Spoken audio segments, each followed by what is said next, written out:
my pretty, and your little dog, too. Aid us in our magical working on this May's Eve. Supercalifragilisticexpialidocious. Bitch, who dares? It's Leviosa, not Leviosa. Hello, the witch is working, and the work.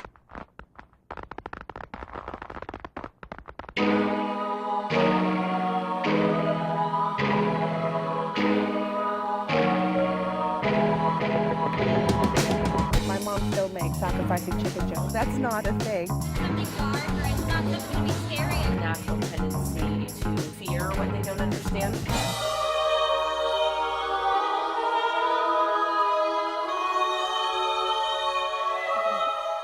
Okay, I'm Megan. And I'm Audrey. And this is a lot of what we like to do in our spare time. Yeah.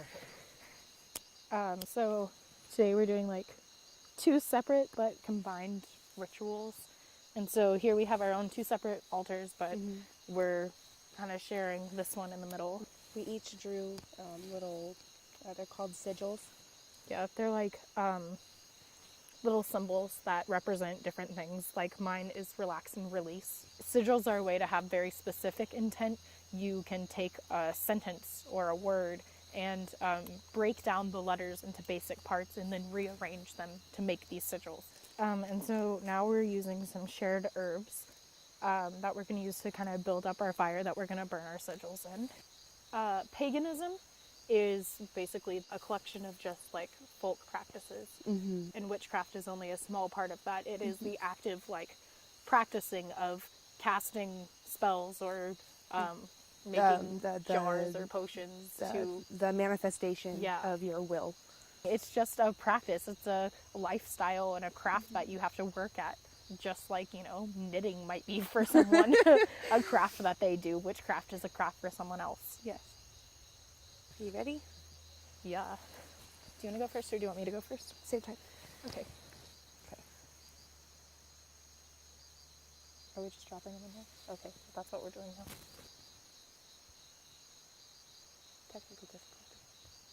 Pretty much the end of what we would do for our ritual. We'd probably sit in this space for a little longer and then slowly blow out the candles and kind of close and condense the space before stepping out of it.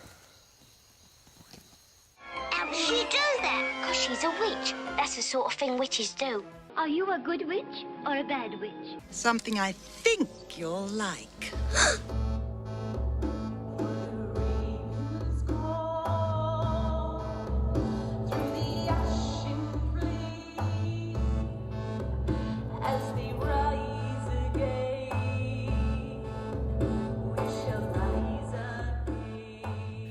I'm Zoe. I'm Zoe.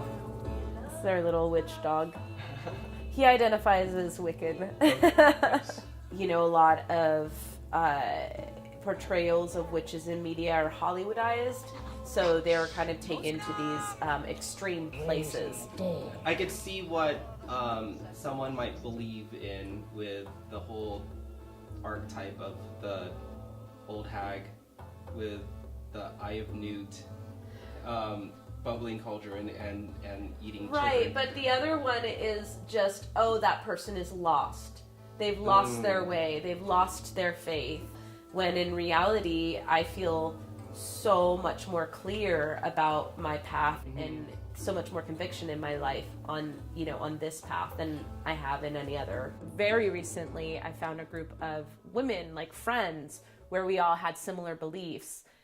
And we were ready to like, hey, let's practice together. Let's create rituals together. And our rituals are super fun. We like drink wine and crack jokes and smoke pot and like eat a bunch of food. And we do a ritual and it is sacred, but it's also very like lighthearted and there's a lot of fun and there's a lot of laughter. Allow me to introduce the lovely Alyssa! The lovely Kara! I'm Zoe Soul. I'm Kara Tesno. My name's Alyssa. Rachel. We're actually all in a coven together. So it's like a sisterhood and it feels like a family. And we're coming together and we're putting into words and into action what we want to create in the world. It's a really powerful, beautiful thing and we love it. We get a lot out of it. It's like having a ritual is its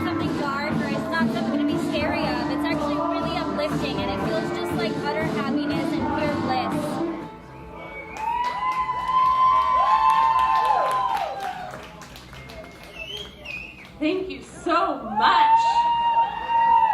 Well, isn't this a lovely, dark, delicious crowd tonight? We are Sin and Seraphim once again, and we are so honored to be here tonight. A special thank you to Spring. So we just did a show, and for me, like, you know, I studied theater in college, and one of the things that really struck me was how, like, Greek theater, and a lot of theater, when you go back, was all about, like, connecting the gods with the humanity, and it was bringing the two together, and theater was actually a spiritual act, and performance was a spiritual act, and singing and dancing and drums, all of that is a spiritual act, and really, to us, it's a show, but it's more than a show. It really is a way for us to extend and give that magic to the general public.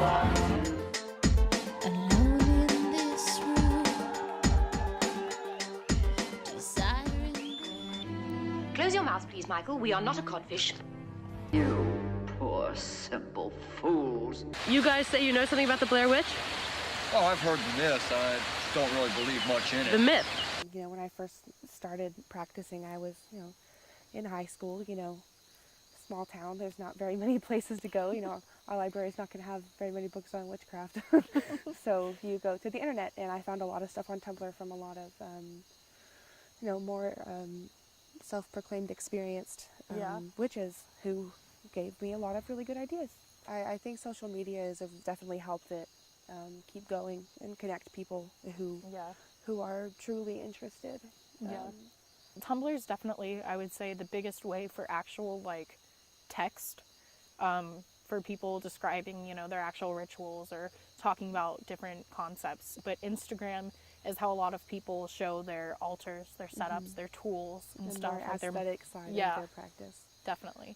Facebook definitely helps with, like, local groups as well. Yeah, we just went to a marketplace last month in San Marcos. There's a bunch of people there who have crafted these things out of their practice and then sell them. Yeah, you know, there are people there who are doing tarot card readings, and it was at a bar, and it was outside. Everyone was having fun. I'm still looking around.